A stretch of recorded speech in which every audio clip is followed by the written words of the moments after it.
का सुख नहीं, मुझे आपकी सेवा का सुख चाहिए। मुझे क्या सुख चाहिए? मुझे आपकी सेवा में लगाओ, मुझे भजन संकीर्तन में लगाओ, भजन कीर्तन में मेरा मन लगे। ये मेरा बड़ा भय है कि मैं अपने बलबूते पर इन विघ्नों को पार नहीं कर पाऊंगा। मैं जानता हूं कि मुझ में शक्ति नहीं है कि मैं अपने बलबूते पर भक्ति में आगे बढ़ पाऊंगा। इसलिए मैं आपसे प्रार्थना करता हूं कि हे नाथ, आप मुझे भजन कीर्तन में लगा दीजिए। इसलिए आत्मनिवेदन की प्रार्थना में हमने सुना जो 3 प्रकार के जो प्रार्थनाएं हैं आत्मनिवेदन में। पहले तो दैन्य वर्णन करते हुए, अपने आप का असमर्थता प्रकट करते हुए, मेरा उद्धार कीजिए। अब उद्धार कीजिए तो क्या उद्धार कीजिए? मुझे स्वर्ग दीजिए, ब्रह्मलोक दे दीजिए, वैकुंठ दे दीजिए? नहीं, मुझे आपकी सेवा में लगा दीजिए, मुझे भजन कीर्तन में प्रवेश करा दीजिए, मुझे आप अपनी सेवा प्रदान करा दीजिए।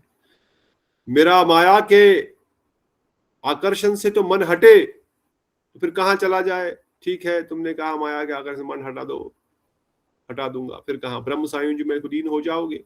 नहीं नहीं, मुझे आपकी सेवा चाहिए। इसलिए गुरुदेव का कथा में अगर आप सुनते हैं, गुरुदेव वर्णन कर रहे हैं कि हमको इवन कृष्ण का भी ध्यान नहीं करना है। क्यों कृष्ण का ध्यान नहीं करना है? कृष्ण तो भगवान है, कृष्ण का ध्यान क्यों नहीं करना चाहिए? बताओ, कृष्ण का ध्यान क्यों नहीं करना चाहिए? कोई आइडिया? कथा नहीं सुनते लोग। कृष्ण से सर हो जाएगा, मतलब कृष्ण के समान हम, मतलब कहते हैं ध्यान करो तो वैसे ही बन जाते हो। तो उनके दास दासियों को हमें, जैसे जिनका भाव रखते हैं मंजरियों, उनका ध्यान रखना चाहिए ताकि हम उनकी सेवा वैसे ही कर पाए। राइट। गुरु जी की कथा सुबह आती है, कोई नहीं सुनता लगता। क्यों नहीं सुनते? आधा घंटा नहीं है एक कथा सुनने के लिए, आधे घंटे की कथा होती है। आधा घंटा तो दो सुबह सुबह अपने समय से निकाल करके। गुरुदेव वर्णन करते हैं, कृष्ण का ध्यान करेंगे तो हो सकता है कृष्ण में मिलन होने की भावना हृदय में आ जाए। मैं भी सायुज्य मुक्ति को प्राप्त करूंगा, नारायण में वर्ज हो जाऊंगा, या कृष्ण के जैसा स्वरूप प्राप्त करूंगा, सारूप्य मुक्ति प्राप्त करूंगा, मैं भी कृष्ण जैसा बन जाऊंगा। पर क्या तुम कृष्ण बनना चाहते हो? नहीं। तुम क्या बनना चाहते हो? तुम्हारा लक्ष्य क्या है जीवन का? गौड़ीय वैष्णव का लक्ष्य क्या है? क्या है गौड़ीय वैष्णव का लक्ष्य? गोल क्या है? टारगेट क्या है गौड़ीय वैष्णव का लक्ष्य? बताइए जल्दी जल्दी। मुकेश प्रभु बताओ क्या? चंद्रकांता दीदी बताओ, आपने अनम्यूट किया। राधा की दासी बनना, राधा रानी की दासी बनना हमारा जीवन का लक्ष्य है। तो हम राधा रानी के चरणों का सिमरन करेंगे, हम राधा रानी की दासियों का सिमरन करेंगे, मंजरियों का सिमरन करेंगे, मंजरियों का ध्यान करेंगे, उनकी सेवाओं का ध्यान करेंगे, उनकी लीलाओं का, उनके कीर्तन का ध्यान करेंगे। न केवल ध्यान करेंगे, इवन कीर्तन भी धीरे धीरे जो है उसी पद्धति से होना चाहिए और होगा। हम दीन बंधु दीनानाथ भी पुकारे, नरोत्तम दास ठाकुर ने कहा, हमने उनको पतित पावन भी पुकारा, इसमें कोई दोष नहीं है। परंतु जैसे जैसे भजन में आगे बढ़ेंगे और नाम अपने स्वरूप को प्रकाशित करेगा, तो फिर हमारा भजन जो है वह अपने लक्ष्य के अनुरूप ही होना चाहिए।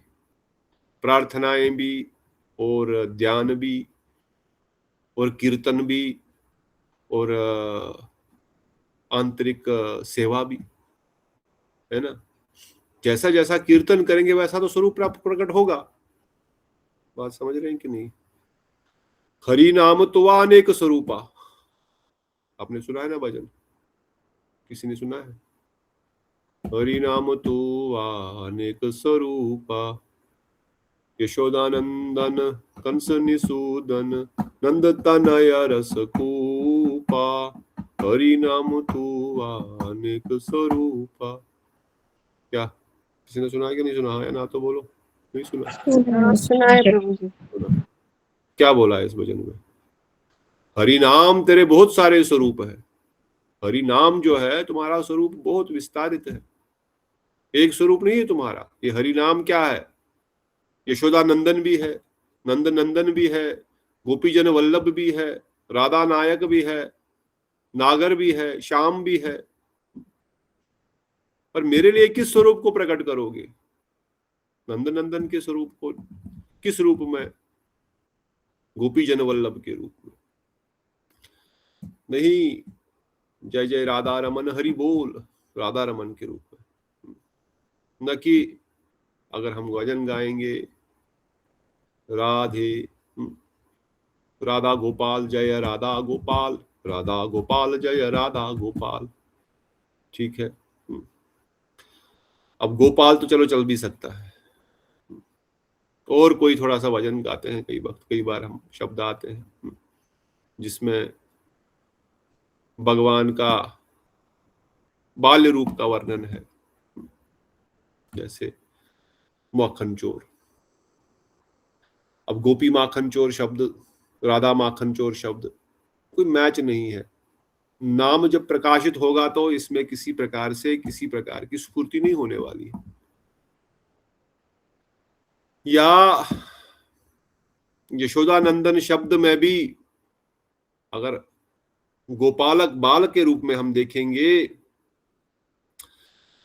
तो यशोदानंदन या कोई भी बालक रूप का कोई नाम याद है आपको? कृष्ण का बाल रूप का नाम कोई नहीं? माखन चोर, वो तो बताया मैंने। और कोई? माखन चोर, लड्डू गोपाल प्रभु जी, बाल, लड्डू गोपाल, जय राधा नंद किशोर, राधा हाँ, नीलमणि भी था ना इनका नाम, नीलमणि, पहला नाम। नीलमणि भी है। नंद किशोर प्रभु जी। नंद किशोर मेरो नंद किशोर। अब किशोर तो फिर भी जवान है। कहने का तात्पर्य है नंद किशोर भी बोलिए, यशोदानंदन भी बोलिए, no problem, they are all names of Krishna. Kanha भी बोलिए, परंतु एक बात ध्यान रखिए, हरि नाम तुवा अनेक स्वरूपा। हरि नाम इन स्वरूपों को प्रकट करेगा, परंतु हमको श्याम सुंदर जिस स्वरूप में चाहिए हम उन्हीं नाम कीर्तन को गाएंगे। क्यों? यशोदानंदन गाने में कुछ problem? No problem at all. Yashodanandan Vrindavan का नाम है। यशोदानंदन, गोपाल, माखन चोर, इन सब कीर्तनों को करने से हमको वात्सल्य रस की अनुभूति में प्रगति हो सकती है। वात्सल्य रस, क्योंकि यशोदानंदन बोलने मात्र से यशोदा माता का नंदन, यशोदा मैया के अनुगति में जिनको भजन करना है, वात्सल्य रस का प्राप्ति करनी है, उनके लिए इन नामों को उच्चारण करने में ज्यादा लाभ है। क्योंकि हरि नाम धीरे धीरे आगे बढ़ते हुए नरोत्तम दास ठाकुर वर्णन कर रहे हैं कि हमको भजन और संकीर्तन में प्रवेश करा दो, उसमें जुड़ा दो, उससे हमको जोड़ दो, अब नाम ही तो प्रकाशित सब कुछ करने वाला, हरे कृष्ण महामंत्र सब कुछ प्रकाशित करने वाला, पर क्या प्रकाशित करेगा? जो हृदय में हमारे भाव है। कैसे प्रकाशित करेगा? उन लीलाओं का स्मरण करा के। लीलाओं का स्मरण कैसे होगा? नाम संकीर्तन से। नाम संकीर्तन किस प्रकार का होगा? अब जिस प्रकार का नाम संकीर्तन उसी प्रकार का लीला स्फूर्ति। नाम तो कोई केवल शब्द नहीं है ना, नाम में क्या है? नाम में क्या क्या है? क्या क्या है नाम में? भगवत नाम में क्या है? भगवत नाम में गुण रूप लीला सब है। नाम में ही रूप भी है, नाम में ही गुण भी है, नाम में ही लीला भी है, नाम में सब कुछ है। इसलिए हरि नाम तो अनेक स्वरूपा। हरि नाम तो अनेक स्वरूपा क्यों आ गया आज? नाम में सर्वस्व है, नाम में सब कुछ भरा हुआ है, लीला भी, गुण भी, रूप भी। और जो नाम का उच्चारण करेंगे तो उसी लीला का स्मरण होना चाहिए। अगर सही में कोई नाम स्मरण कर रहा है तो, अगर सही में कोई नाम जप कर रहा है और नाम भजन कर रहा है तो अगर कोई सही में भजन कर रहा है तो नाम का प्रभाव तो उसके सिमरन से ही प्रकाशित होगा ना, शब्दों के द्वारा तो नहीं होगा, खाली उसका रूप प्रकाशित करेगा वो नाम, रूप के बाद उनके गुण प्रकाशित करेगा, गुण के बाद वो लीला प्रकाशित करेगा। पहले तो नाम ही है, नाम ही से तो गुण रूप लीला प्रकाशित होने वाली है। पर क्या नाम है? यशोदानंदन, तो यशोदा माता के साथ नंद नंदन का रूप, यशोदा माता के साथ नंद नंदन की सेवाएं, उनकी उनकी लीलाएं, यशोदा मैया के साथ नंद नंदन की सेवा हम करेंगे तो वात्सल्य रस में प्रवेश होगा। वात्सल्य रस के भक्त अवश्य ही यशोदानंदन, नंद नंदन, इन सब नामों को उच्चारण करते हुए उनकी लीलाओं में प्रवेश करेंगे। परंतु रागानुगा भजन करने वाले, रूपानुगा भजन करने वाले विशेष रूप से गोपी जन वल्लभ, राधा नायक, नागर श्याम, इन सब वचनों को, इन सब भजनों को गाएंगे। इसलिए नरोत्तम दास ठाकुर बोले, ठीक है ठाकुर जी, आप मुझ पर कृपा कीजिए, मैं पतित हूँ, आप पतित पावन है, काम क्रोध बहुत कुछ है, मगरमच्छ खाए जा रहे हैं, मैं बाहर निकलने का कोई रास्ता नहीं, आप बाहर निकालो, आप निकाल सकते हो, आप में शक्ति है, ठीक है, पर निकाल करके रखूं कहां? अगर ये प्रश्न पूछे ठाकुर जी तो हे ठाकुर जी, मुझे आपके चरणों में रखो, आपके चरणों में रखो और भजन कीर्तन में मुझे लगा दो। अच्छा, कहाँ रहना चाहते हो मेरे चरणों में? तो उसके लिए वर्णन कर रहे हैं अगले अध्याय में, वर्णन कर रहे हैं कि मुझे कहां पर रखना है, मुझे किन लीलाओं का स्मरण कराना है, मुझे क्या सेवाएं चाहिए। मैं तो आपकी मंजरी रूप से सेवा करना चाहती हूं। इसलिए कृष्ण ध्यान मेरा केंद्र नहीं है, क्योंकि राधा रानी का ध्यान भी मेरा केंद्र नहीं है उतना, जितना मेरा ध्यान का केंद्र, मेरी सेवाओं का केंद्र, मेरी लीला सिमरन का केंद्र मंजरियां है। पर मंजरियां तो राधा रानी की सेवा कर रही, तो ऑब्वियसली राधा रानी भी आएंगी, वो तो अदर दिन राधा रानी तो बाहर नहीं रह सकती उस लीला में। और राधा रानी हमेशा श्याम सुंदर का मिलन होगा तो श्याम सुंदर भी उस लीला में रहेंगे ही। ऐसा नहीं कि हम बस मंजरियों का अलग से सिमरन कर रहे हैं, नहीं, बट द प्रायोरिटी जो रहेगी उस सिमरन में, उस भजन में, उस कीर्तन में, उस नाम जप में, वो मंजरियों की रहेगी, वो राधा रानी की रहेगी। फिर जाकर के श्याम सुंदर आएंगे बीच में कहीं। इसलिए हमारा भजन केंद्र कृष्ण हो गया तो सायुज्य मुक्ति भी प्राप्त हो सकती है, अगर प्रॉपर गाइडेंस में नहीं रहोगे तो। इसलिए गुरुदेव का मॉर्निंग का लेक्चर, सब बहुत सारे इंपॉर्टेंट पॉइंट्स थे, मगर this was something which touched directly, क्या बोलते हैं उसको, विवेक, कि सिमरन किसका करना है, क्योंकि सिमरन करने से भी किसका सिमरन करना है ये भी ध्यान रखना पड़ेगा। इसलिए महाप्रभु आए तो उन्होंने शिक्षा राय रामानंद से और स्वरूप दामोदर से लिया, क्योंकि नहीं तो ट्रेनिंग नहीं मिलेगी तो क्या सिमरन करेंगे, क्या भजन सुनेंगे, क्या पद सुनेंगे, कैसे राधा रानी के बाबू में समझ पाएंगे? नहीं समझ पाएंगे जब तक पता नहीं है क्या सिमरन करना है, क्या भजन करना है, कौन से पद सुनने हैं, कौन सा अर्थ सुनना है, क्या सुनना है, किससे क्या सुनना है, गदाधर पंडित से भागवत सुनना है, राय रामानंद प्रभु से अलग विद्यापति के भजन सुनने हैं, बिलो मंगल ठाकुर का कृष्ण कारणामृत सुनना है, ये सब सुनना है, तभी तो उसमें प्रवेश मिलेगा अपने स्वरूप अनुसार। नहीं तो दूसरे लीलाओं का, दूसरे भजन होंगे तो उसी में प्रवेश मिलेगा धीरे धीरे।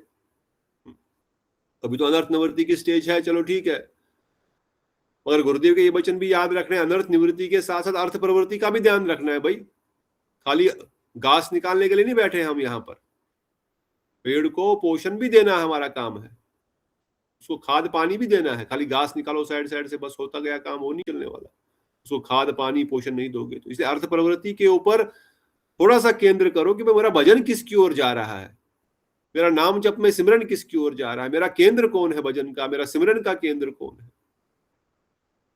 इसलिए नरोत्तम दास ठाकुर, वैष्णव ठाकुर वर्णन कर रहे हैं, धीरे धीरे जब आगे बढ़ेंगे भजन राज्य में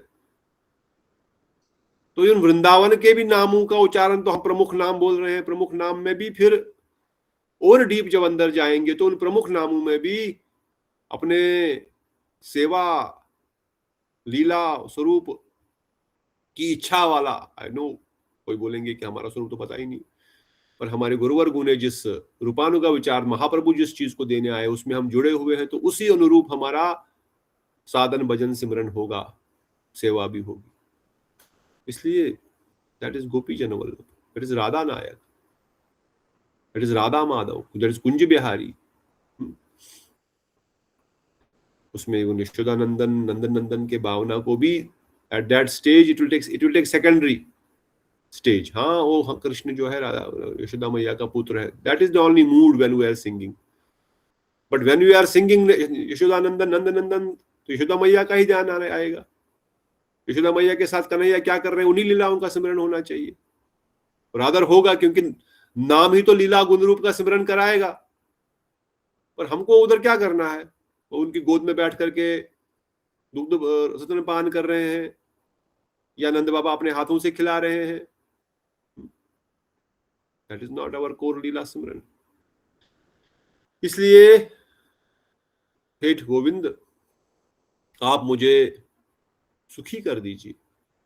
नरोत्तमो बड़ो दुखी, नरोत्तमो बड़ो दुखी, क्या नाथ मोरा कर दुखी, हे नाथ मुझे सुखी कर दीजिए। और क्या करो, तुम्हारा भजन संकीर्तन में लगा दो।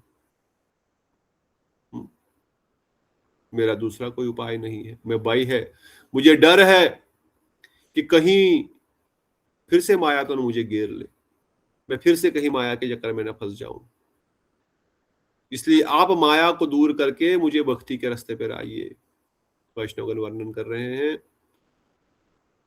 कि माया बड़ी प्रबल है, अगर फिर से पकड़ लिया, किसी भी तरीके से पकड़ सकती, नॉट ओनली भोग विलास, मान प्रतिष्ठा, और नॉट ओनली मान प्रतिष्ठा, इवन अपने भजन क्रिया में, अपनी साधन क्रिया के लक्ष्य को केंद्र न करते हुए दूसरे लक्ष्य को ही केंद्र कर देंगे। मंजरी भाव, मंजरी स्वरूप की सेवा की अभिलाषा में एक दृढ़ निश्चय न होते हुए किसी और ही लक्ष्य को केंद्र करने बैठ जाएंगे, तो महाप्रभु के अनुयायी तो फिर हुए नहीं, गौड़ीय वैष्णव तो फिर हुए नहीं। इसलिए वर्णन कर रहे हैं किस प्रकार से श्रृंगी ऋषि के पिता हमेशा उनकी रक्षा करना चाहते थे और करते थे, परंतु श्रृंगी ऋषि रात को निकलते थे पेड़ों के छाल को चखने के लिए। पिताजी बार बार बुलाते थे, परंतु माया देवी ने ऐसा जाल बिछाया कि उनको पेड़ों की छाल खाने में ही मजा आने लग गया। एक बार, दो बार, तीन बार बुलाया, बाद में ऐसे भागे कि फिर दिखे ही नहीं। तो कहने का तात्पर्य यह है कि माया में रस नहीं है, पेड़ की छाल में क्या रस है। पर माया ऐसा हमारे मन को भ्रमित कर देती है कि हमको सूखी लकड़ी की छाल में ही रस आने लग जाता है। इसी श्रृंगी ऋषि का प्रत्यक्ष एग्जाम्पल देते हुए वैष्णव वर्णन कर रहे हैं। पेड़ की छाल में किसको रस आएगा?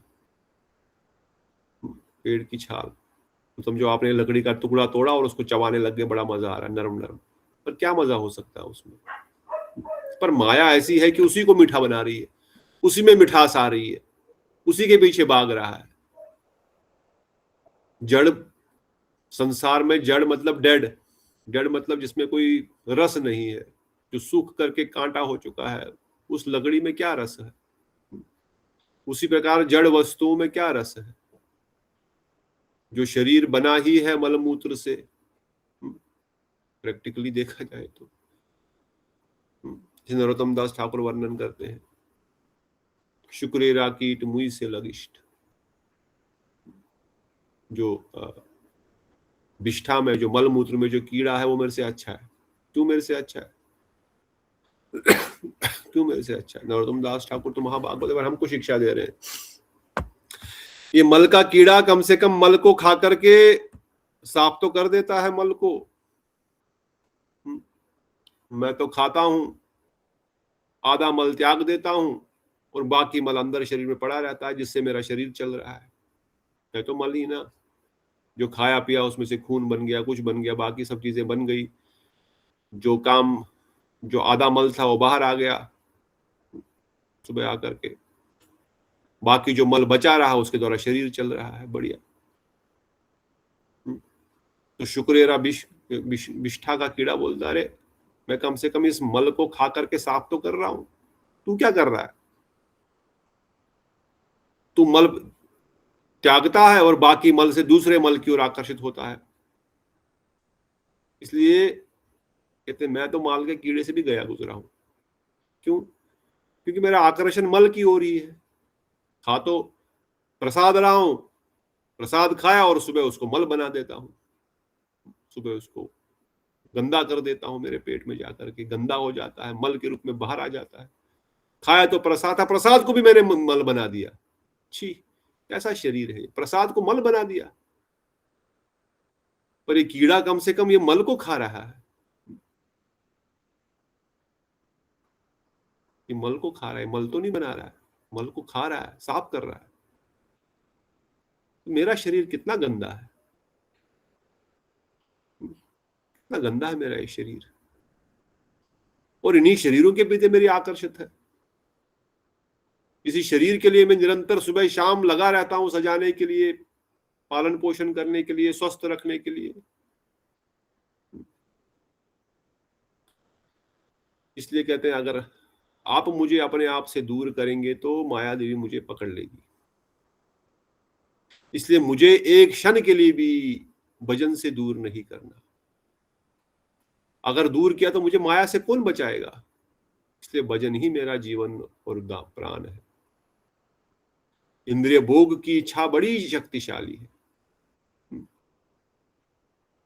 बहुत शक्तिशाली। ये जानते हुए भी कि हम मल मूत्र के बांड है, इसी से हमारा शरीर चल रहा है, आत्मा का ऐसे कोई लेना देना नहीं। बस एक कवरिंग ऊपर से डाल दी गई है आत्मा को, बिचारी को यहां पर इसको बांध दिया गया है। इसका अपना स्वरूप है, इसका अपना एक श्रृंगार है, इसका अपना एक रस है, जिसका आनंद का, ये आनंद का स्रोत है, ये आनंद कंद भगवान का अंश है। और इसको कैद कर दिया गया है इस शरीर में, मन बुद्धि अहंकार में। और ये बेचारा ऐसा ही चुपचाप वहां बैठा हुआ है, कुछ नहीं कर सकता, क्योंकि इतनी इंद्रिया प्रबल इच्छाएं आत्मा इसकी इंद्रिय भोग की है। तो आत्मा बेचारा थक गया है, हार गया। जैसे कोई व्यक्ति बहुत समझाता है, किसी को समझाता है, फिर हार जाता है, फिर जो करना है कर लो, अब छोड़ दो, मैं बोलना ही फायदा नहीं, कोई थक हार के छोड़ देता है, अब कोई प्रयास करने का कोई फायदा नहीं। क्यों? क्योंकि इंद्रिय भोग की इतने आकर्षण जीव को बार बार बार बार बार बार जो है वह डिस्टर्ब करते रहते हैं। इसलिए गौतम ऋषि शिक्षा दिए हैं कि भजन से ही आपको शक्ति मिलेगी, भजन ही जीवन है। और भजन नहीं है तो फिर मृत है। जो जिसके जीवन भजन नहीं है वो ऐसे ही मरा हुआ, वैसे ही मलमूत्र का बाण तो है ही। भजन कर रहा है तो आत्मा को थोड़ा शक्ति पोषण मिल रहा है, वो भगवत धाम को जा सकती। नहीं कर रहा तो वैसे ही मरा हुआ, वैसे ही मलमूत्र का बाण है, वैसे ही मलमूत्र के बाण में पड़ा रहेगा, एक दिन मिट्टी में मिल जाएगा, खत्म हो जाएगा। इसलिए हे गोविंद, मुझे आपके भजन में लगाए रखना, मुझे नाम संकीर्तन कथा कीर्तन में रोज लगाए रखना, इससे मुझे दूर नहीं करना। इसलिए हे गिरिराज गोवर्धन, मुझे आपकी सेवा प्रदान करो। बार बार मुझे शत्रु परास्त करते हैं, अटैक करते हैं, इसलिए मुझे बचा लो काम से, क्रोध से और मोह से। गीता भगवान बताए, काम, क्रोध और लोभ ये नरक के 3 द्वार है। लस्ट, एंगर एंड ग्रीड, यही चीज हमारे को अंदर नचा रही है। कौन बताओ किसको लालच नहीं है, किसको क्रोध नहीं आता है, किसको इंद्रिय भोग की इच्छा नहीं है। और नरक के जाने के लिए रास्ते खुल गए हैं। इसलिए हे गोविंद, आप मुझे बचा लो, आप मुझे भजन में लगा के रखो, आपकी सेवा मुझे लगा दो, मुझे इन विघ्नों को दूर कर दो। मैं आपका श्रवण कीर्तन कैसे करूं? इसलिए जब साधु सब कुछ त्याग करके मठ मंदिर में आते हैं, वैष्णव वर्णन कर रहे हैं, अगर वो भजन नहीं करेंगे, हरि नाम नहीं करेंगे, फिर किसके लिए मठ में आए हैं रहने के लिए? चलो मठ को छोड़ो, हमको गुरुजी ने मंत्र दिया, शिक्षा दिया, ग्रंथ इतना सब कुछ बता रहे हैं, फिर भी हम हरि नाम नहीं करेंगे, भजन नहीं करेंगे, सिमरन नहीं करेंगे, भजन के वैशिष्ट को नहीं समझेंगे, कैसे आगे बढ़ेंगे, कैसे हरिनाम अपने स्वरूप को प्रकट करेगा, कैसे मुझे अपने भजन को केंद्रित करते हैं, अभी और फोकस जाना, और डीप जाना है ना कि ऊपर ऊपर ही रहना हमेशा बस। से प्रभु जी आते हैं आजकल हमारे भवन प्रभु बहुत बात करते हैं तो भाई कई वैष्णव बोलते हैं प्रभु जी ने तो बहुत सारे ये प्रसादम सेवा ये सब कराने को लगा दिए हैं, बहुत समझ जाते, तो क्या करेंगे। वे बोल रहे थे मुझे, मैंने बोला प्रभु जी को, प्रभु जी 1 घंटे की कथा होती 55 मिनट तो मुझे नींद आती है, 5 मिनट में मैं कथा नहीं सुन सकता हूँ, मैं क्या करूं। और ऐसा एक दिन नहीं, मैं 1 साल 6 महीने से देख रहा हूँ। कथा में बैठने को जाता हूँ, बोलते कथा में बैठो, पर मैं तो 55 मिनट तो सोता ही हूँ, मैं क्या करूं, नहीं हो रहा मेरे से। ठीक है, कल से तुम कुकिंग सेवा करो, कटिंग सेवा करो, प्रसाद वितरण, कुछ तो करना पड़ेगा, मन को लगाना पड़ेगा ना कहीं पर। इतने सारे लोग हैं जो कि जिनका अधिकार नहीं है साधन भजन करके जो भी 1 घंटा बैठ कर कथा सुन सके या 4-6 घंटा नाम करें, 1 लाख नाम जप कर पाए, तो फिर क्या करेंगे उस व्यक्ति को। कहीं ना कहीं तो लगाना है। चलो तुम सेवा में लग जाओ, सेवा करते करते करते अधिकार आएगा, but objective is not to do हमारा ऑब्जेक्टिव ये नहीं कि हम प्रसाद वितरण करें या पुस्तक वितरण करें। That is part of the सेवा, थोड़ा बहुत उसमें भी समय लगाना है, क्योंकि हमारा इतना अधिकार तो आया नहीं कि 24 घंटे भजन कर सकेंगे, परंतु that is not the objective. और ऑब्जेक्टिव इज चाहे 24 आवर्स, 24 घंटे नाम जप हो, 24 घंटे सिमरन हो, 24 घंटे कीर्तन हो, ये हमारा लक्ष्य है। श्रवण कीर्तन सिमरन 24 घंटे तो दूर, कम से कम 4-6 घंटे तो हो जाए।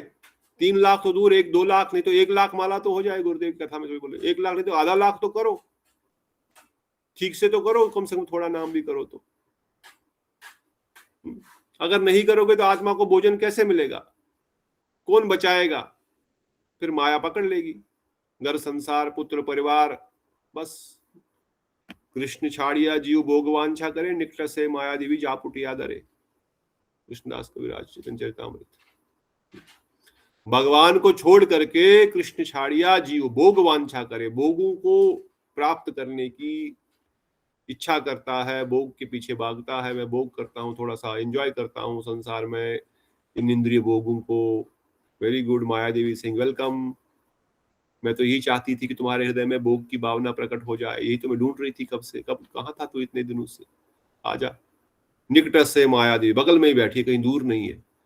तुमने हृदय में इच्छा प्रकट की, वो निकट से माया देवी जापुटिया धरे। ओ हो किधर था तू, एकदम पकड़ लेती, अरे आजा आजा आजा, क्यों जा रहा भाई वहां, यहाँ तुमने बस इच्छा प्रकट करो, एक इच्छा प्रकट करो भोग करने की, देखो मैं यहीं पर खड़ी हूं। इसलिए अगर हम भजन नहीं करेंगे, कीर्तन संकीर्तन नाम नहीं करेंगे, तो फिर माया देवी झपट लेगी। अब रुचि नहीं है, नींद आ रही है, तो माया देवी ऐसे झपटी हुई है, बैठी हुई सर पे, हम सो रहे हैं, कथा चल रही है, कीर्तन चल रहा है, हम सो रहे हैं। इसलिए क्या करो, चलो उठो सेवा में लग जाओ, झाड़ू करो, यहाँ पोछा मारो, ये सब्जी काटो, ये प्रसाद वितरण करो, पुस्तक वितरण करो, वहां पे खड़े हो जाओ, उन लोगों से बात करो। यार बहुत सारी सेवाएं हैं करने के लिए। फिर वैष्णवगण सेवा में लगाते हैं 100-200 लोग रोज, क्या क्या सेवाएं करते, क्योंकि अधिकार हो। पर लक्ष्य क्या है, लक्ष्य है नाम कीर्तन, भजन कीर्तन, श्रवण कीर्तन सिमरन, that is the ultimate goal. क्योंकि भजन ही आत्मा का भोजन है। हमको इसके लिए ही लोभ होना चाहिए, संसार के लिए नहीं, और कुछ नहीं चाहिए हमारा। और बिजनेस इज ओनली हरि कीर्तन एंड हरि सिमरन। इसीलिए हम लोग मठ मंदिर बनाए हैं। हम लोग कोई अनाथ आश्रम, वृद्धाश्रम, कुआं खोदने नहीं आए हैं। हम लोग यहाँ पर केवल महाप्रभु की वाणी के वाहक है, भक्तिदान प्रभुपाद जी की उपदेशावली। हम लोग लकड़ी काष्ठ के कारीगर बनने नहीं आए, हम लोग महाप्रभु की वाणी के वाहक है। और only duty is to carry the message of Mahaprabhu to everyone. पहले खुद तो समझे, जीवन में धारण करे, फिर दूसरे को समझाए, खुद भी समझे, दूसरे को भी समझाए। That is our only goal. इसीलिए बना है सब चीजें। बाकी सब ताम जाम धूम धड़ाका, सुंदर मंदिर, बड़ा भंडारा, इसीलिए कि आप उस सेवा में लगो और अपने आप को पवित्र करो और अल्टीमेटली कथा सुनो और कीर्तन सुनो। नरोत्तम दास ठाकुर ने वर्णन किया है किस प्रकार से नवदा भक्ति करनी चाहिए, जो कि आत्मा को पोषण करती है। श्रवण कीर्तन विशेष रूप से नवदा भक्ति के विशेष अंग है। श्रवण कीर्तन सिमरन, उसमें भी श्रवण कीर्तन। और जब हमारी कथा सुनेंगे तो कनिष्ठ अधिकारी मध्यम अधिकारी बनेगा, और मध्यम अधिकारी जो है उत्तम अधिकारी बनेगा। और जैसी जैसी कथा सुनेंगे वैसे वैसे हम उन्नत होते जाएंगे। इसलिए बताया कि जैसे जैसे हम नाम करेंगे, नाम भजन करेंगे, फिर नाम के शब्द उन लीलाओं को प्रकाशित करेंगे हृदय में। वो नाम सब कुछ है, रूप गुण लीला, फिर से बता रहे। और वो नाम कीर्तन करने से वो प्रकाशित होगा हृदय में, वो लीला प्रकाशित होगी।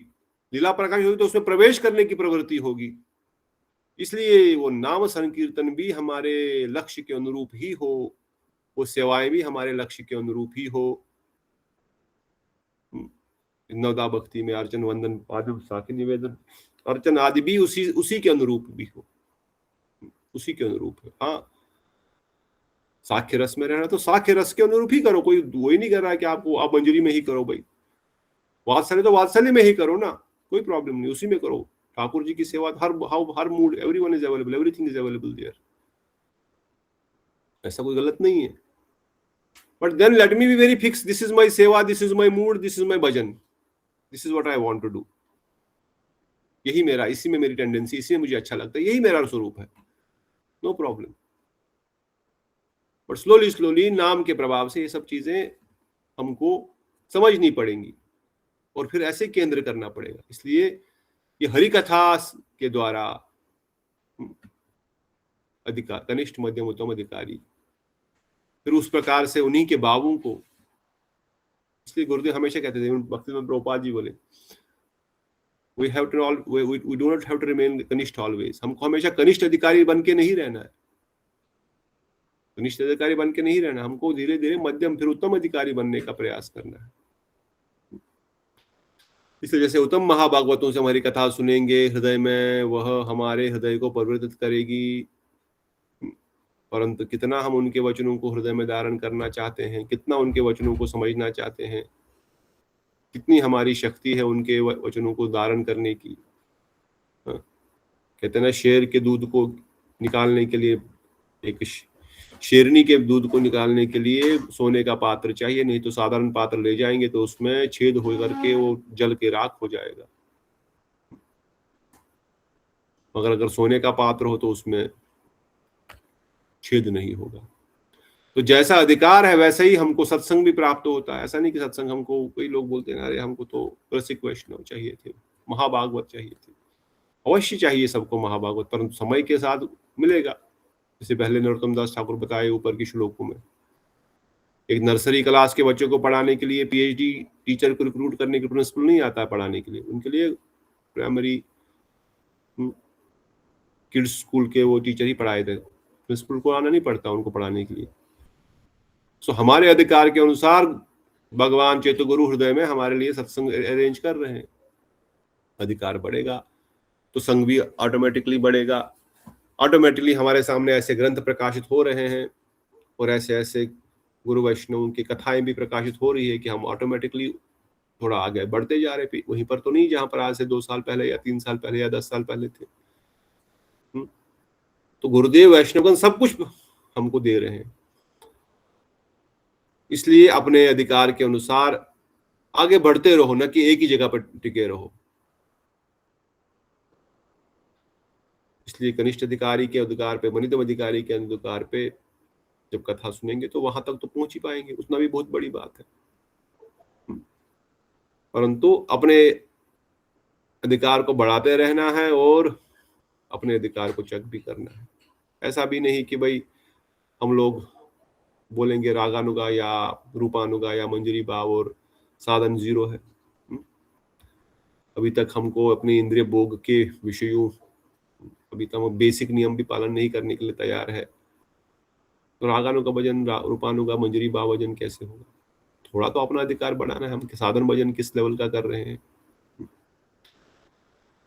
इसलिए कहते हैं महाभागवत के वचनों को नहीं, अवज्ञा नहीं करनी चाहिए। गुरु वर्गु ने जो प्रोसेस बताया उसको कठोरता से पालन करना चाहिए, उसको हृदय में धारण करो। Who will accept their heart-rending Hari Katha? We are not followers of Gaura Hari, Nityananda or Mahabhagavad Vaishnava. Therefore, we cannot go beyond the privy of Maya and reside near their lotus feet. We are arrested by the health, wealth and home. हम लोग अपना शरीर, अपना धन, अपना परिवार में ही अगर फंसे हुए हैं तो फिर कैसे हम भजन करेंगे? गौर नित्यानंद के अनुयायी कैसे होंगे हम? इसलिए the Hari Katha we receive will be according to the standard of devotion of the Kanishta Adhikari, Madhyam Adhikari, Uttama. Guru Pada Padma knows our position. The child gradually progresses in school, but he will be demoted when he fails in the class. Is this cruelty? You will be confused with position if you are not serious. Sadhaka should think I will rapidly progress if I am serious and strong. ऐसा नहीं, बच्चा अगर fail हो गया तो उसी class में रखते हैं उसको। क्या ये इसमें कोई गलत बात है? क्या इसके ऊपर अत्याचार है? नहीं, भी इस क्लास को तो पास कर लो ठीक से, तब तो जाकर दूसरी क्लास में बैठोगे। फेल होना मतलब क्या हो गया कि भाई वो इसके ऊपर बहुत बड़ा अत्याचार किया गया, 2 नंबर कम दे दिए। अरे 2 नंबर इसलिए कम दिए कि तुमने 2 नंबर का काम किया नहीं उधर, तो अभी तुम्हारे अधिकार उतना है नहीं, तो मेहनत करो तो वो 2 भी मिल जाएंगे अगली बार। इसलिए गुरु वैष्णवगण हमारे अधिकार के अनुसार कथा भी सुनाते हैं, शिक्षा भी प्रदान करते हैं। सब कथा सबको भी नहीं बताई जाती है, उनके अधिकार के अनुसार ही बताई जाती है। उनका अधिकार कैसा है, उनका प्रवृत्ति कैसी है। पर हाँ, जो महाप्रभु जिस चीज को देने आए उसका वैशिष्ट तो समझाना पड़ेगा। इसलिए साधुका should think I will rapidly progress if I am serious and strong. The sadhaka will gradually progress from the stage of कनिष्ठ अधिकारी to मध्यम अधिकारी।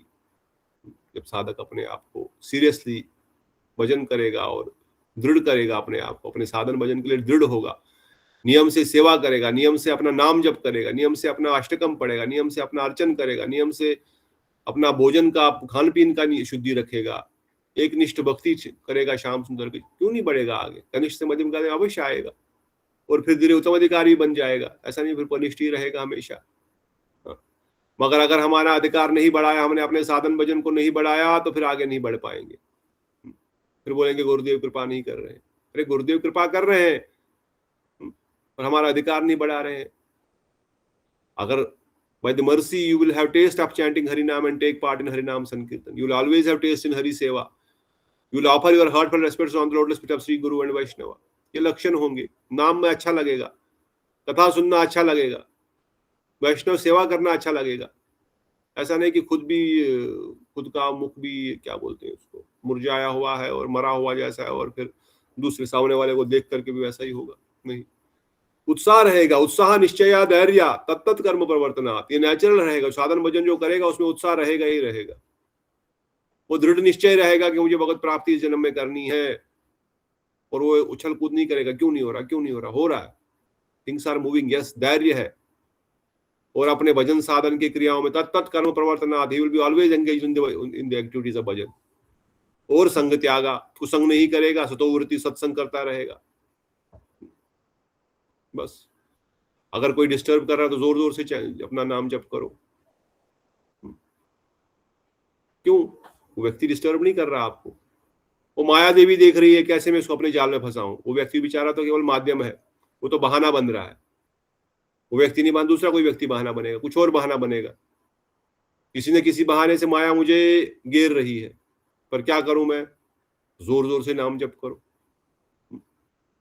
बस सब कुछ ठीक हो जाएगा। जोर जोर से नाम जप करने से पुकारो गुरुदेव को, वैष्णवों को, बस उनको पुकारो।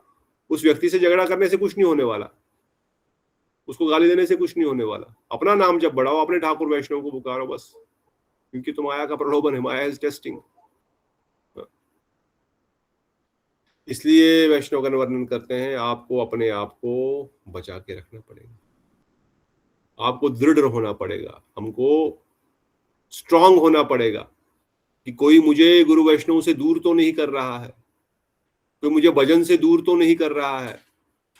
क्या मैं वैष्णव संग में रह पा रहा हूं कि नहीं रह पा रही हूं? अगर हम थोड़ा सा दृढ़ रहेंगे, केयरफुल रहेंगे, तो कोई भी माया हमको घेर नहीं सकती। हम इस वैष्णव संघ में बने हुए हैं तो थोड़ा थोड़ा कुछ ना कुछ आगे बढ़ रहे हैं। अब अलग अलग रहेंगे तो सब टूट जाएंगे। इसलिए कहा गया संगे शक्ति कलयुगे। नाम कीर्तन, गीता भागवत ये ग्रंथ हम अपने घर में भी खुद भी पढ़ सकते हैं, समझ सकते हैं, अपने अपने अधिकारों से समझेंगे, कुछ ना कुछ तो समझेंगे अवश्य। मगर संग में बैठ के पढ़ने से इसमें शक्ति मिल जाती है। भले ही एक आदमी बोल रहा है, एक आदमी सुन रहा है, या 10 सुन रहे हैं, एक बोल रहा है, पर ये सब सुन रहे हैं एक साथ है, तो इसमें शक्ति है, ये शक्ति आ गई ऑटोमेटिक, इसमें शक्ति आ गई, क्योंकि शास्त्र वचन है संगे शक्ति, कलयुग में संग में शक्ति। एक साथ बैठ करके नाम कीर्तन होगा तो ही सम्यक रूपेण कीर्तन इति संकीर्तन, मिल करके कीर्तन होगा। एक भी आदमी कर सकता, भगवान का नाम वो भी है, भगवान का नाम ये भी है। 10 लोग 10 जगह पर नाम कीर्तन कर रहे हैं, भजन गा रहे हैं, एक ही बात होना चाहिए। नहीं, 10 लोग एक जगह बैठ करके करेंगे तो संकीर्तन कहलाएगा, उसमें बहुत शक्ति है, एज कम्पेयर टू 10 लोग 10 जगह पर अपना अपना कीर्तन कर रहे हैं।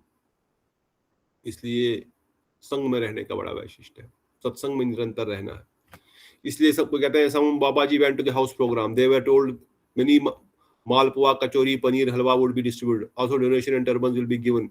Babaji thought this person is such a nice devotee, he is serving me so nice. Unfortunately, Babaji did not think of Sri Hari before, during or after honoring Mahaprasad.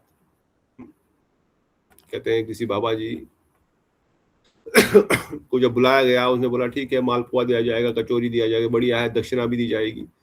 वो सोच रहे वाह ये आदमी तो बहुत अच्छा है, मुझे बुला रहा है, सब कुछ दे रहा है।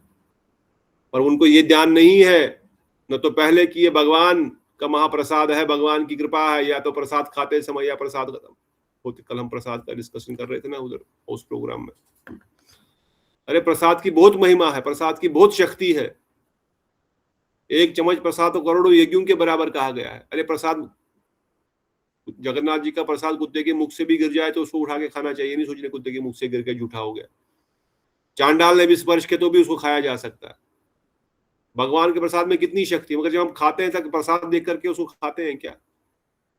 प्रसाद की भावना से उसको खाते हैं या स्वाद की भावना से खाते हैं? What is the mood inside is very important. हम कई लोग बोलते हैं प्रसाद लेके जाना है, तो लेके जाओ, प्रसाद भर के ले जाओ, 2 दिन के लिए ले जाओ, 4 दिन के लिए ले जाओ, मगर प्रसाद के दृष्टिकोण से उसको लेके जाओ, न कि स्वाद के दृष्टिकोण से और दूसरे किसी दृष्टिकोण से।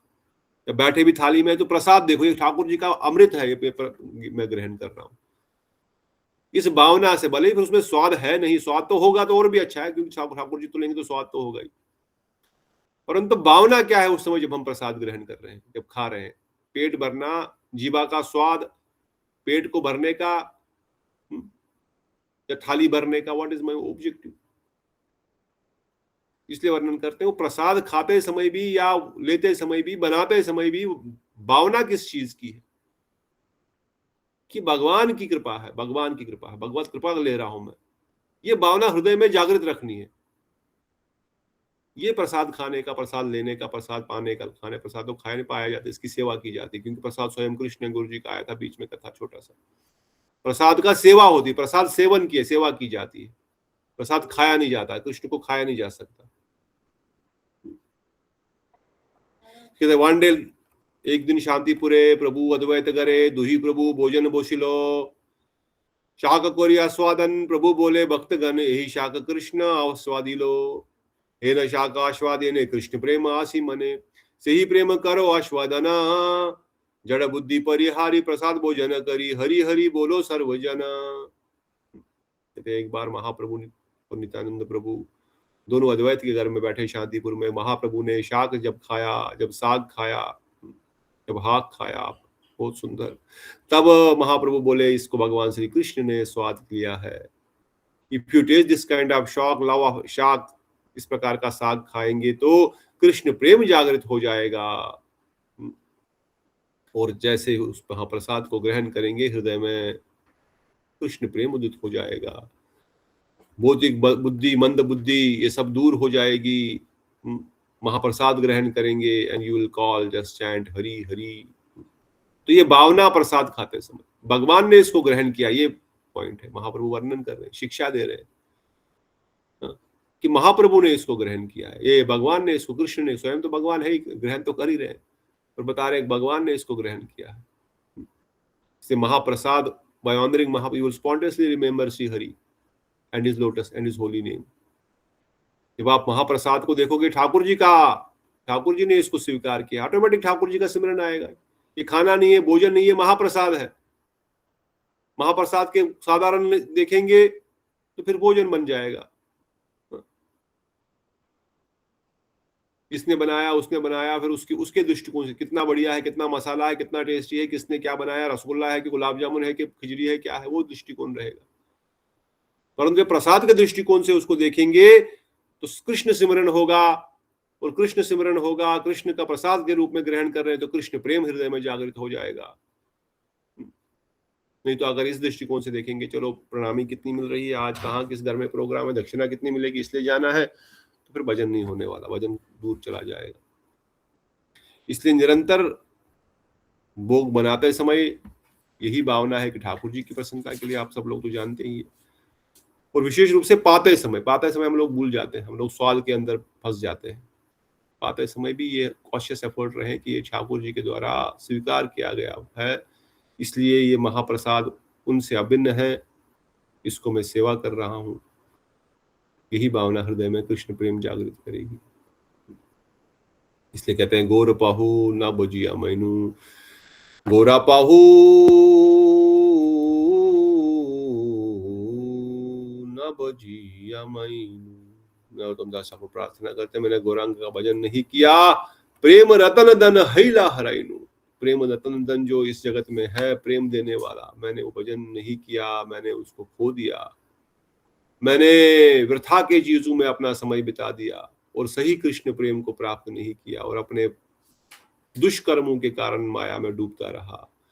मैंने साधु संत का संग छोड़ा और दुष्टों का संग में आनंद प्राप्त कर रहा हूं। दुष्टों के संग में बहुत आनंद आ रहा है मुझे, संसार के भोगों की बात करते हुए उनके साथ उन्हीं चीजों का चर्चा कर बड़ा आनंद लगता है, और फिर इसीलिए मुझे कर्म रूपी बंधन में मुझे बांधा जा रहा है। मैं बार बार जहर पिए जा रहा हूं इंद्रिय भोग का, और बड़ा आनंद मुझे लग रहा है कि बहुत सुख हो रहा है, परंतु मैं कृष्ण रस, गोर रस का रसास्वादन नहीं कर रहा हूं। मैं किस लिए जिंदा हूं? मुझे तो मर जाना चाहिए। क्या हमारे हृदय में ऐसी भावना है कि मुझे गौरांग भजन नहीं कर पा रहा? ये विरह, यही दैन्य की भावना है कि मेरा भजन मुझसे नहीं हो रहा है। हे ठाकुर कृपा करो, भजन करने दो, भजन में लगाओ मुझे। गोरा पाहू ना बजिया मैनू, प्रेम रतन धन हैया हराइनु। प्रेम रतन धन को मैंने खो दिया। सत्संग छाड़ी असत विलास, सत्संग के छाड़ करके असत में मेरा विलास हो रहा है। इसी कारण से मुझे कर्म बंधन फांस में बांधा जा रहा है। इसलिए हम विषयों को, भोग को ही अमृत समझते हैं, इसलिए संसार में हम निरंतर माया में फंसते जा रहे हैं। इसलिए कह रहे हैं आप प्रसाद को सेवा करो, प्रसादम को प्रसाद के दृष्टिकोण से देखो। नित्यानंद प्रभु took prasadam that was arranged by Raghunath Das Goswami distributed to all। पानी हाटी दही चूड़ा महोत्सव में आने वाला है अगले सप्ताह, 2 सप्ताह में। महाप्रभु ने वो प्रसाद सबको प्रदान किया, इवन महाप्रभु भी वहां पर आए, और कुलीन बुलीन भोजन ब्रजमंडल में सखाओं के साथ जैसे भोजन होता वैसे उन्होंने किया। पर किसी को, नो वन रिमेंबर्ड दास गोस्वामी's फादर और हिज वेल्थ, दे कॉल्ड प्रसादम। अभी किसने दिया, कितना दिया, किसने धन दिया, वो किसी को लेना देना नहीं है, क्योंकि महाप्रभु ने स्वीकार किया, नित्यानंद प्रभु ने स्वीकार किया, महाप्रसाद बन गया। इसलिए जो for one who is self-controlled, the threefold miseries of material existence no longer exist. In such a state of happiness, your interests will soon be fixed. All unearthal sorrows, anxiety will be removed by honoring Mahaprasad. This will give you fixed faith. You are really honoring Mahaprasad if you eat, sleep, and enjoy and your material senses. If you give up, if you are not really honoring Prasad, अगर आप महाप्रसाद का सम्मान नहीं कर रहे हैं तो फिर क्या होगा? खाली सोना, खाना और इंद्रिय भोग होगा। वही प्रसाद समझते हुए उस महाप्रसाद को खा रहे हैं तो वो कृष्ण प्रेम हृदय में जागृत करेगा। अगर हरि कथा सुनने के बाद भी आगे नहीं बढ़ रहे हैं तो मतलब हृदय में कुछ हम अंदर नहीं ले रहे हैं। आप केवल हरि कथा का सेवन नहीं कर रहे हैं, एक कान से जा रही दूसरे कान से बाहर आ रही है, तो आपको हरि कथा के प्रति कोई श्रद्धा नहीं है, इसलिए वो कुछ काम नहीं कर रही है हमारे अंदर। क्यों? क्योंकि पहले भी हमने सुना, भजनेर मध्य श्रेष्ठ नवदा भक्ति, कृष्ण प्रेम कृष्ण दीते दारे महाशक्ति। नवदा भक्ति भजन 64 अंगों में सर्वश्रेष्ठ है। उसमें क्यों सर्वश्रेष्ठ है? क्योंकि इसमें कृष्ण प्रेम देने की शक्ति है। दरे महाशक्ति, महाशक्ति क्या है? इसमें कृष्ण प्रेम प्रदान करने वाली है नवदा भक्ति। और नवदा भक्ति तार मध्य सर्वश्रेष्ठ नाम संकीर्तन, उसमें नाम संकीर्तन सर्वश्रेष्ठ है नवदा भक्ति में से भी। और निरपराधे नाम लहे पाए प्रेमधन, जो निरपराध नाम लेगा कृष्ण प्रेमधन की प्राप्ति होगी। इसलिए कृष्णदास कविराज वर्णन करते हैं जो हमने पहले सुना, नवदा भक्ति के अंगों का पालन करो, उसमें से भी श्रवण कीर्तन सिमरन, उसमें से भी विशेष रूप से नाम संकीर्तन। इसलिए नरोत्तम दास ठाकुर प्रार्थना कर रहे हैं, मुझे श्रवण स्मरण कीर्तन में लगाओ, मुझे भजन कीर्तन में लगाए रखना। इसलिए हमको भी अपने मन को निरंतर बार बार ये वार्निंग देना है, समझाते रहना है कि भाई जप रोज करो, नहीं तो मैं तुम्हें मारूंगा, आज भोजन नहीं दूंगा जप नहीं किया पूरा तो। आज नहीं मिलेगा कुछ तुझे, रेस्ट नहीं, सोने को नहीं मिलेगा जब पूरा, जब तक नहीं होगा तो। अपने मन को शिक्षा देना पड़ेगा, डांट मारना पड़ेगा, कुछ ना कुछ उसको डंडा दिखाना पड़ेगा। ये नहीं मिलेगा तुझे आकर आज पूरा जप नहीं किया, आज तूने कथा नहीं सुनी, आज रात का भोजन बंद, तेरा नहीं मिलने वाला, प्रसाद नहीं मिलने वाला तुझे, प्रसाद भी नहीं मिलने वाला। आज तूने नाम पूरा नहीं किया, ठीक है, आज तो रात को जागेगा, नींद तो पड़ेगी, पर मन को बता रहे यार नाम तो करना चाहिए। और ऐसा करने से महाप्रभु नित्यानंद प्रभु शक्ति देंगे, गौर नित्यानंद से प्रार्थना करेंगे तो शक्ति मिलेगी। जो हमने डिस्कस किया, नाम संकीर्तन में बहुत सारे भक्त होने चाहिए, तभी नाम संकीर्तन कहलाता है। मिल करके नाम करो। कई बार कई भक्त लोग देखते हैं, मुझे कोई बताता है बीच में नाम में क्या निकलता है, कई भक्त लोग करते हैं एक्चुअली इवन हरे कृष्ण एक आध हरे भी खा लिया फिर भी ठीक है। कई भक्तों का नाम ऐसा बोलना नहीं चाहिए, पर ऐसा मतलब हरे कृष्ण महामंत्र है ही नहीं वो प्रैक्टिकली, ऐसा भी हमने सुना। उसमें क्या निकल रहा है, शब्द क्या आ रहे हैं, वो यू कांट इवन इमेजिन। हुआ हिया हुआ हुआ हा हा ही ऐसा निकलता है शब्द। तो क्या परिवर्तन होगा, कितना नाम जप करूं, मैं तो 1 लाख कर रहा हूं, पर कर क्या रहे हो? मैं तो रोज कथा सुनता हूं, पर सुन अंदर कुछ जा ही नहीं रहा, कुछ परिवर्तन ही नहीं कर रहे अपने अंदर, तो क्या होने वाला है? बोल बोले कि गांव में कथा मत करो भाई, नाम जप अधिक करो, कथा और सुनो, सिमरन करो। सिमरन की बहुत इंपॉर्टेंट पद्धति ठाकुर ने इसी ग्रंथ में हमको बताई पहले। सिमरन इज मोस्ट इंपॉर्टेंट नवदा भक्ति के अंगों में भी। इवन हमारे रागानों का भक्ति के लिए सिमरन अंग ही सर्वश्रेष्ठ है, पर सिमरन तो अकेले नहीं किया जाएगा, इसे कीर्तन के प्रभाव से सिमरन होगा। इसे सिमरन करना भी जरूरी है। नाम का सिमरन, नाम का चिंतन, नाम की परिक्रमा मानसिक रूप से नहीं कर रहे हैं, कितनी बार बोलेंगे फिर भी नहीं कर रहे हैं, फिर क्या होगा? कुछ नहीं होने वाला। फिर हमारा आगे नहीं बढ़ सकते। इसलिए मन को ट्रेन करना पड़ेगा। क्या करना पड़ेगा? मन सुनो हे रसिक जन कृष्ण गुण आगनन अनंत कथित नहीं पारी, कृष्ण जगत तेरा गुरु कृष्ण वंशा कल्पतरु न बनाविक सभवि पारावारे। ये भजन जो हम गाते हैं भक्तों ठाकुर द्वारा, बड़ा सुंदर भजन किया है कि कृष्ण रसिक हे रसिक जनों, श्री हरि के रसिक लीलाओं का सिमरन करो। अपने मन को, अपने इंद्रियों को संसार के भोगों में मत लगाओ, अपितु उनको कृष्ण लीला स्मरण में लगाओ। कृष्ण जगत दीन, वो हमारे बंधु, सबसे हमारा वेलविशर वही है, वो रस के सिंधु है, उनसे बड़ा रस कहाँ मिलेगा? और विशेष रूप से परिकिया रस के वो सागर है। इसलिए तो वो वृंदावन में निरंतर मुझे गोपियों के साथ ही रमन कर रहे हैं। इसलिए जो हमने पहले स्टार्टिंग में डिस्कस किया था, हरि नाम करते समय इसलिए कृष्ण लीला का सिमरन करता रहना है, उन्हीं का कीर्तन भी करना है। गुरुदेव वर्णन करते थे कई बार नाम करते, जो लोग विशेषकर नाम अधिक करते हैं, अधिक मतलब 1-2 लाख 2 लाख कंटिन्यूअसली 1-2 लाख नाम करते करते नाम ड्राई हो जाएगा आपका, बस खत्म करना है, बस खत्म करना है, यही सब दिमाग में चलता रहेगा। वैसा नाम नहीं होता है। 10-12 माला किया, एक आध रुको, कुछ सुंदर रसिक भजन उठाओ, उसको पढ़ो, उसको गाओ, उसमें डूब जाओ। आहा पुष्यबानु सुत चरण सेवन गाओ, पाल्य दासी करो गाओ, कुछ तो गाओ, राधा भजन, राधा का चरण Renu, any bhajan you like, you sing. फिर उसमें मूड में चला गया, फिर उठाओ, फिर माला, फिर और डूब जाओ, फिर 10-12 माला और कर लो। Don't be just like a machine, मुझे बस 64 माला खत्म करनी और माला टांग देनी है कील के ऊपर। दैट इज नॉट रियल नाम चैंटिंग। बीच में रुको, थोड़ा एक आध भजन गाओ, थोड़ा सिमरन कर लो, थोड़ा सा कीर्तन कर लो, कुछ तो करो, then you will get again in the mood of men. सिमरन क्या हो रहा है उसमें, मन की भावना क्या चल रही है, वो इंपॉर्टेंट है। इसलिए वैष्णवगण वर्णन कर रहे हैं इस प्रकार से नाम भजन होगा और अपने लीला अपने स्वरूप अनुसार उन लीलाओं का स्मरण करो। I offer repeated obeisance to Sri Narottam Das Thakur, who is shining teeth and gentle smile born from the village of Sankirtan in its directions. Drops of sweat and flow of tears constantly bathe their face. इस प्रकार से यहाँ पर यह तृतीय अध्याय पूर्ण हुआ। कल हम प्रवेश करेंगे युगल भजन निष्ठा में। राधा कृष्ण युगल किशोर के भजन कैसे किया जाता है, कैसे निष्ठित युगल किशोर के भजन में ही कैसे हमारी निष्ठा होगी, नरोत्तम दास ठाकुर अगले अध्याय में इन वचनों को सुनाएंगे।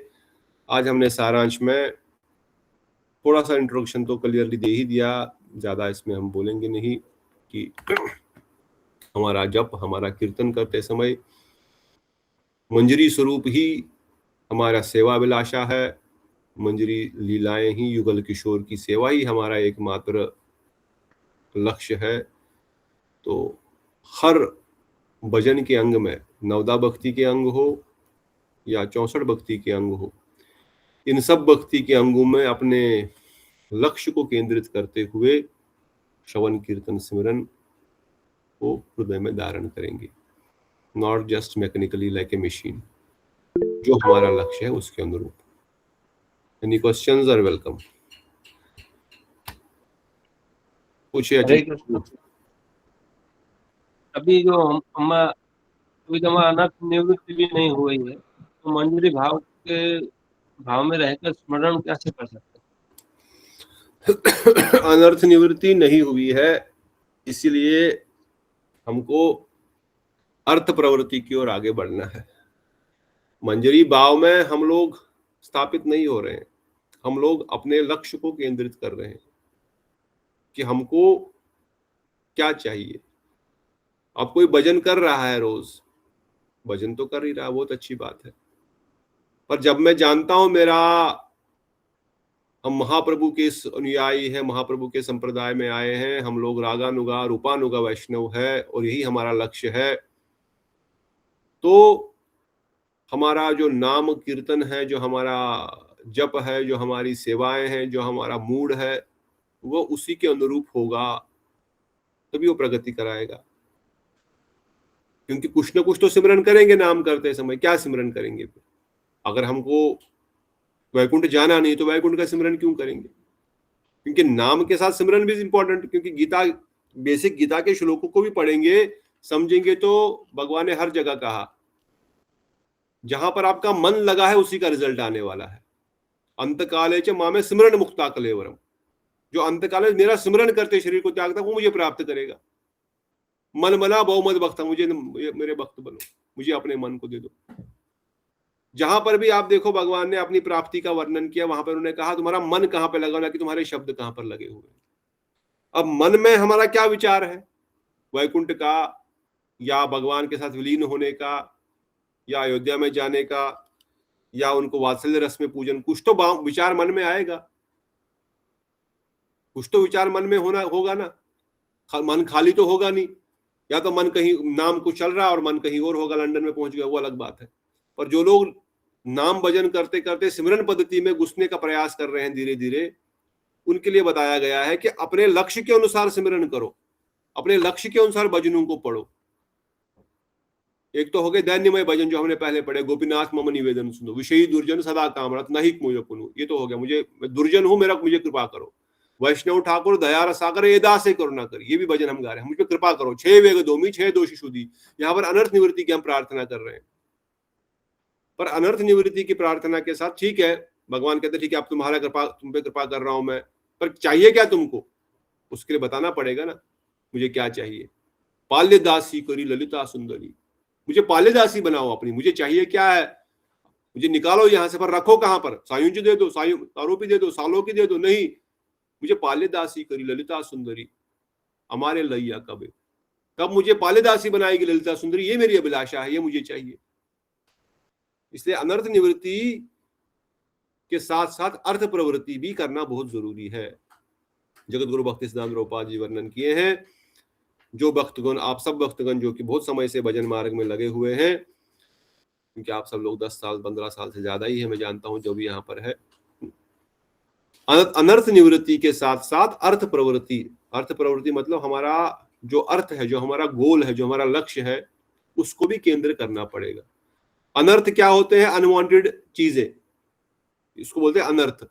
हमने लगाया चावल का दाना, उसमें चावल का पेड़ आएगा, पर चावल के पेड़ के साथ चावल के पेड़ जैसे दिखने वाले और बहुत सारे पेड़ आ गए। अब इन बहुत सारे पेड़ों को निकालते रहना है, इसको बोलते हैं अनर्थ निवृत्ति। पर क्या खाली पेड़ों को निकालने से काम हो जाएगा? साइड से जो घास आई है उसको निकालने से काम होगा? होगा क्या चिंते प्रभु? घास निकालना इंपॉर्टेंट है, बहुत अच्छी बात है, निकालना पड़ेगा, निकालना चाहिए। पर क्या खाली घास निकालने के लिए हमने पेड़ लगाया था? नहीं। किस लिए लगाया था? जिस चीज के लिए पेड़ लगाया था उसका फल आ जाए ना, फल आ जाएगा। तो फल आने के लिए उसको खाद तो देनी पड़ेगी, सूरज की रोशनी तो चाहिए, पानी तो चाहिए। तो दैट इज कॉल्ड अर्थ प्रवृत्ति। हमारा जो अर्थ है, जो हमारा गोल है, हमने आम का पेड़ लगाया, आसपास में बहुत सारी घास उग गई, अब आम को पोषण नहीं मिल रहा है, ठीक है, इस घास को तो निकालना पड़ेगा, वेरी इंपॉर्टेंटली। परंतु खाली घास निकालने से काम नहीं चाहिए, इस पेड़ को क्या पोषण चाहिए, इसको कौन सी खाद इसके लिए ज्यादा इंपॉर्टेंट है, ये इंपॉर्टेंट है हमारे जीवन में, ये हमको ध्यान रखना है। प्रभु जी मन तो अभी तक है ना पूरा उसी में घास में ही लगा हुआ है, ये कैसे खत्म हुआ? ऐसा ही ऊपर ध्यान ही नहीं जाता। ऐसा क्यों है? क्योंकि हमारे पास उत्तम वैष्णव का संग नहीं है। हम लोग बस घास निकालने में ही लगे हुए हैं, और घास निकालने में लगने से पेड़ आगे नहीं बढ़ रहा है। पेड़ आगे नहीं बढ़ रहा तो कोई अनुभूति नहीं हो रही है। घास निकालने के साथ अगर पेड़ को पोषण देगा तो पेड़ थोड़ा सा ऊपर बढ़ेगा, तो कुछ दिखेगा, कुछ तो अनुभूति, कुछ तो आगे हो रहा है, कुछ तो बढ़ रहा है अंदर। अभी कम से कम फूल नहीं, फल नहीं, कम से कम पत्तियां तो आ रही है, तब तो कुछ तो अनुभूति होगी, अरे पेड़ तो आगे बढ़ रहा है। हमने जब पेड़ को पोषण ही नहीं दे पा रहे हैं किसी तरीके से, वो घास ही सब कुछ खाई जा रही है, इसलिए पेड़ कुछ आगे बढ़ भी नहीं रहा है। इसलिए घास निकालना इज इंपॉर्टेंट, पर खाली घास निकालने से काम नहीं होगा, उसको पोषण देना पड़ेगा, उसको खाद पानी देना पड़ेगा। और वो खाद पानी क्या है? वो कृष्ण लीला सिमरन है, कृष्ण कथा है, कृष्ण रस भाविता मति है, वो उसके बगैर नहीं होने वाला। कितना भी हम मन को समझाएंगे, केवल हम तपस्या करते रहेंगे एक टांग पे खड़े होकर के, मन को हमेशा रस चाहिए। इसको रस जहां से मिलेगा ये वहीं जाएगा। इसको कृष्ण प्रेम रूपी रस, कृष्ण कथा रूपी रस नहीं दिया तो ये जड़ कथा रूपी रस में ही जाएगा। इसको कृष्ण प्रसाद नहीं दिया तो ये संसार के भोगों के पीछे ही जीवा भागेगी। There is no other way. हमारे शास्त्र गीता में भगवान कहते हैं इस मन को दबा के रखने से किसी का संभव नहीं है, ये दब सकता ही नहीं है। इसका नेचर है भोग करना है, स्वभाव। दबाने वाले योगी महात्माओं का हम नरोत्तम दास बोलते हैं उनको रिजेक्ट कर दिया। हम त्यागी नहीं, हम भोगी नहीं, हम योगी नहीं, हमको नहीं चाहिए उनका संग भी। हम तो रस लेंगे कृष्ण कथा का, उस रस में जब डूब जाएंगे तो दूसरे रस के ऊपर जाएगा ही नहीं। इसलिए इस मन को, इस आत्मा को कृष्ण रस कथा रूपी रस प्रदान करो, नाम रूपी रस प्रदान करो, नाम सिमरन रूपी रस प्रदान करो, तो फिर ये कहीं यहाँ वहां नहीं भटकेगा। क्योंकि उसको रस नहीं दे रहे हो कहीं, तो उसको सूखा रख करके रख दिया है, तो कैसे नहीं मांगेगा? ये मांगेगा ही, फिर जड़ रस मांगेगा। बात समझ रहे हो? मिट्टी को नरम करने के लिए कुछ पानी चाहिए। आप पानी नहीं दोगे तो मिट्टी कड़क हो जाएगी, कुछ ना कुछ तो मांगेगी ये पानी आगे बढ़ने के लिए, कुछ ना कुछ तो चाहिए इसको मन। इसलिए इसको कृष्ण रस देना पड़ेगा। और कृष्ण रस हम गुरु वैष्णव के मुख से कथा सुनेंगे, इवन भागवतम के दशम सिकंद को भी सुनेंगे, गुरु वैष्णव के मुख से रस कथा को भी सुनेंगे, तो वही इस काम रस को खत्म करने का एकमात्र साधन है, जो हमने पिछली बार पढ़ा था। विक्रीडितम व्रजवधू इदम च विष्णु। जो व्रजवधुओं की कथाओं को सुनेगा, उसके हृदय में काम रूपी जो भोग की प्रवृत्तियां हैं वो खत्म होकर के कृष्ण प्रेम रूपी प्रवृत्ति जागृत हो जाएगी। और उसके लिए क्या देखना है? ये गोपियां साधारण नहीं, पहले तो ये क्लियर होना चाहिए। गोपियां कोई साधारण नहीं है, ये भगवान के निज अंतरंग शक्ति है, ये चिन्मय है। हमारी तरह जड़ बुद्धि नहीं रखने की, संसार के भोग की तरह नहीं है, ये भगवान की चिन्मय शक्ति। और दूसरा, मुझे इसमें प्रवेश चाहिए। ये दो प्रवृत्तियां बहुत जरूरी है, तभी इनको प्राप्त हो जाएगा। इसलिए रस को प्राप्त किए बगैर जड़ रस से बाहर नहीं आ सकते हैं जी। प्रभु जी, इस अवस्था में भी हम समय स्मरण कर सकते हैं ऐसा? इसी अवस्था में सिमरन करना है। गुरुदेव वर्णन करते हैं इसी अवस्था में सिमरन करना है, तभी जाकर के हम उस अवस्था तक पहुंच पाएंगे, नहीं तो हम तो निकल ही नहीं पाएंगे। वही तो बता रहे हैं ना, प्रॉब्लम इज हमको प्रॉपर ट्रेनिंग नहीं दी गई है कि हमको करना क्या है, भजन कैसे किया जाता है। इसी अवस्था में गुरु वैष्णव के मुख से कथा रूपी रसपान करते हुए, कथा रूपी रसपान करते हुए उस कथा को सही रूप में समझते हुए आगे बढ़ना है, तभी हम उधर से बाहर निकल पाएंगे। इसलिए गुरु वैष्णव के मुख से सुनना है, ऐसे कोई प्रोफेशनल लोगों से नहीं, प्रोफेशनल लोगों से नहीं, मायावादियों से नहीं, भोगियों से नहीं। साधु के मुख से सुनने से और साधु के मुख से वर्णित विधि विधान को पालन करने से अवश्य ही रिजल्ट आएगा। और कृष्णदास कविराज गोस्वामी बताए, अधिकार नहीं है तो आदमी सुनेगा ही नहीं, कितना भी उसको बोलोगे। हम भी कॉलेज लाइफ में जब आप थे, हम साथ में थे, हम लोग कृष्णा बुक के वो चैप्टर बंद कर देते थे पढ़ना, वो हमारा अधिकार नहीं है। कृष्णदास कविराज गोस्वामी क्लियर बताया चरितमृत में, जिस व्यक्ति का अधिकार नहीं है वो पढ़ेगा ही नहीं, और अगर गलती से पढ़ भी लिया तो वो उसको समझेगा ही नहीं, उसको छोड़ देगा, बिकॉज उसका अधिकार नहीं है। और पढ़े का समझेगा वही व्यक्ति और उसमें घुसेगा वही व्यक्ति जिसको अधिकार मिला होगा। ये मैंने ऐसे डिजाइन किया है। ये कृष्ण भागवतम, ये चैतन्य चरितामृत जैसे ग्रंथों को ऐसे लिखा गया है, अनधिकारी व्यक्ति पढ़ेगा ही नहीं, बोलेगा मेरा अधिकार ही नहीं, मुझे पढ़ना ही नहीं, वो जिंदगी भर उसको पढ़ेगा ही नहीं, जन्म जन्मांतर तक नहीं पढ़ेगा जब तक उसका अधिकार नहीं आएगा। और जिसने पढ़ लिया और समझ लिया, समझो उसको अधिकार आ गया, वो भजन में आगे बढ़ेगा ही बढ़ेगा, देयर इज नो डाउट। बाकी सब नहीं पढ़ेंगे, न कृष्ण कर्णामृत पढ़ेंगे, न गोविंद लीलामृत पढ़ेंगे, न उसको सुनेंगे गुरु वैष्णव के मुख से, और न साधन भजन करेंगे। तो साधन भजन करना बहुत इंपॉर्टेंट है। ऐसा नहीं कि हम बैठ करके बस रस कथाएं सुनते रहें। साधन भजन करना, यही साधन भजन है रागानुगा का। रागानुगा का साधन भजन क्या है, वैदिक भक्ति का साधन भजन क्या है, रागानुगा साधन में वैदिक भक्ति साधन भजन में क्या अंतर है? रागानुगा साधन भजन कथा, कृष्ण कथा है बस। वैदिक साधन भजन बहुत सारे हैं, 64 अंग बताए गए, पर रागानुगा में बस कृष्ण सिमरन, कृष्ण श्रवण कीर्तन सिमरन, यही इसका साधन कथा, और कुछ भी करने की आवश्यकता नहीं है। पर सुनेगा ही नहीं व्यक्ति, guarantee, I can write it down now. जब तक उसका अधिकार नहीं बनेगा, न तो सुनेगा, न तो पढ़ेगा, न तो करेगा। क्यों? क्योंकि उसका अधिकार ही नहीं है। अधिकार होगा तो फिर देखो कैसे वो खुद ही ढूंढेगा। वो क्या ढूंढेगा? खुद उसके सामने प्रकट हो जाएंगे ग्रंथ, प्रकट हो जाएंगे लेक्चर, प्रकट हो जाएंगे वैष्णव जो उसको यही कथा सुनाएंगे। समझ आ गया क्या? Did I answer your question Achintya Baba? जी प्रभु। अधिकार के इसलिए बताया गया यहाँ पर, और तुम 10 ठाकुर वैष्णव भी वर्णन कर रहे हैं, अधिकार के अनुसार वो मिलेगा। प्रभु जी, निर्जन भजन किसे कहते हैं? निर्जन भजन का 2 अर्थ है। एक तो निर्जन भजन साधारण अर्थ है कि आप वहां पर कोई आदमी नहीं रहेगा, निर्जन जहां पे कोई जन ही नहीं है। साधारण अर्थ न लेते हुए अगर हम उसका जो तटस्थ लक्षण, स्वरूप लक्षण लेते हुए समझते हैं कि केवल एकांतिक भजन श्याम सुंदर और राधा रानी का, उसको ही निर्जन भजन कहलाएगा।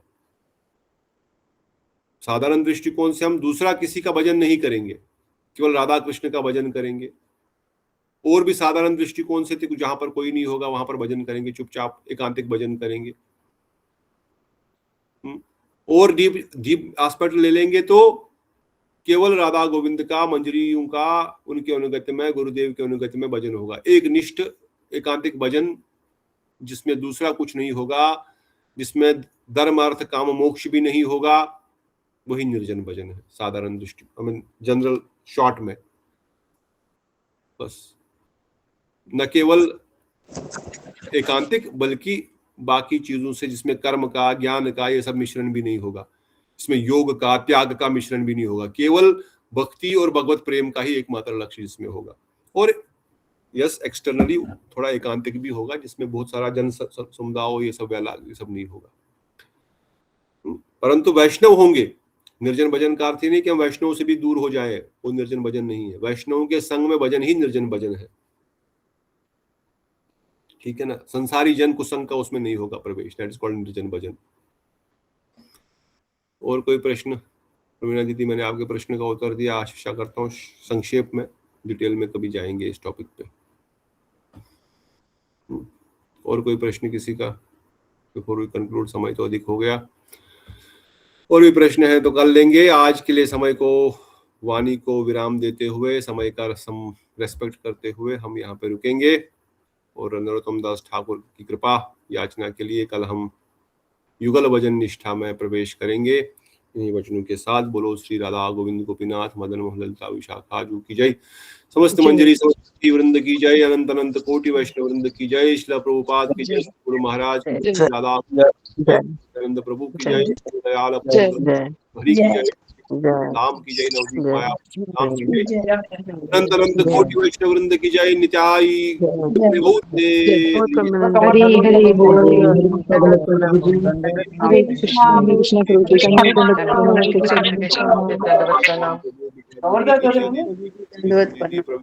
प्रभु जी दंडवत प्रणाम। शीला दीदी, हरे कृष्ण प्रभु, कृष्ण कुमार प्रभु, नीतू दीदी, समर्थ हरे प्रभु, कृष्ण प्रभु जी दीदी दंडवत प्रणाम। प्रतिभा दीदी दंडवत प्रणाम। सकले चरण प्रणाम। जय जय श्री श्याम जी कृष्ण प्रभु दंडवत प्रणाम। जय जय श्री राधे श्याम सबको। नित्याई गौर प्रेमानंदे वंचा कल्पतरुष कृपा सिंधु